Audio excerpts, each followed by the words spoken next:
Eu sou Mário Persona e essas são as respostas que eu dei aos que me perguntaram sobre a Bíblia. Você escreveu perguntando o que significa a rosa de Saron, baseada naquela passagem: eu sou a rosa de Saron, o lírio dos vales. Qual o lírio entre os espinhos, tal é a minha amada entre as filhas. Qual a macieira entre as árvores do bosque, tal é o meu amado entre os filhos. Com grande gozo sentei-me à sua sombra, e o seu falar era doce ao meu paladar. Levou-me à sala do banquete, e o seu estandarte sobre mim era o amor. Isso está em Cantares 2, de 1 a 4. Você tem razão quando você escreve sobre a rosa de Saron. Ela é a noiva, ela é a sulamita, de Cantares 6,13, que chama a si mesma de rosa de Saron.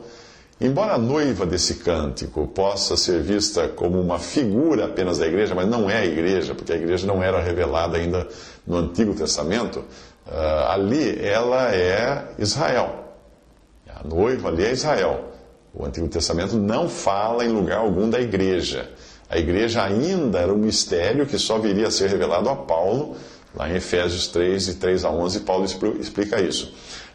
Embora o Senhor Jesus tenha mencionado a igreja nos evangelhos por 2 vezes, Mateus 16 e Mateus 18, isso ainda não era compreendido pelos discípulos e era algo futuro. Edificarei minha igreja, ele falou em Mateus 16.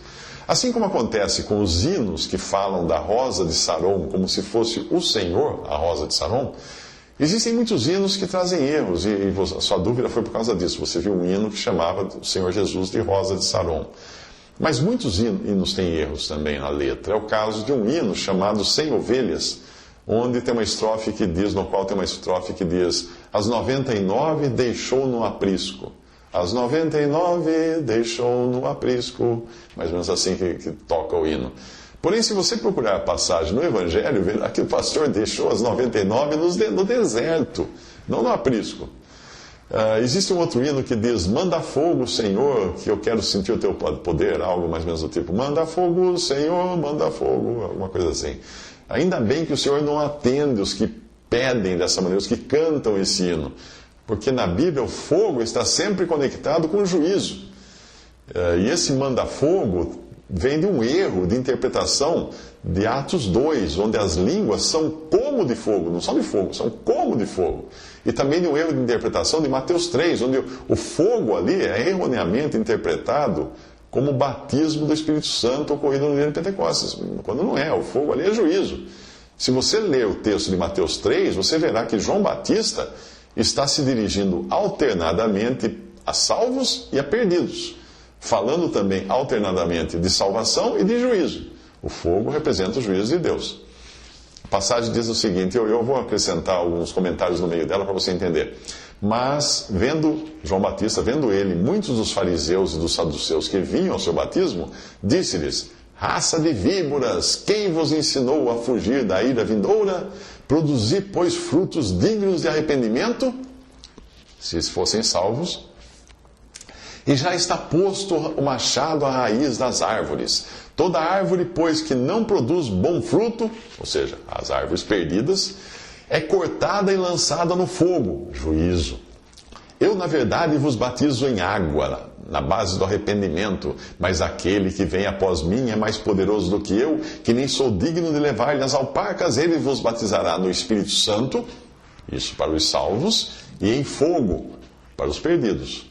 A sua pá ele tem na mão, ele limpará bem a sua eira, recolherá o seu trigo, os salvos, ao celeiro, mas queimará a palha, os perdidos, em fogo inextinguível.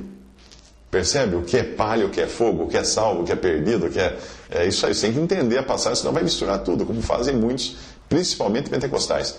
Outro uso errôneo da expressão rosa de Saron é feita por alguns pregadores que aconselham os seus seguidores a colocarem um botão de rosa no lugar mais alto da casa, como uma espécie de canal de bênção. Em alguns lugares eles vendem essa rosa nos seus cultos. Evidentemente, isso aí também, junto com outros itens que são vendidos nessas igrejas, como sabonete santo, azeite de Israel, água do Rio Jordão, lenço consagrado, sal do Mar Morto e tanta bobagem que vendem nesses lugares, você tem que passar longe disso. Esses caras são mais exploradores do povo, que apelam para a crendice, para a superstição popular.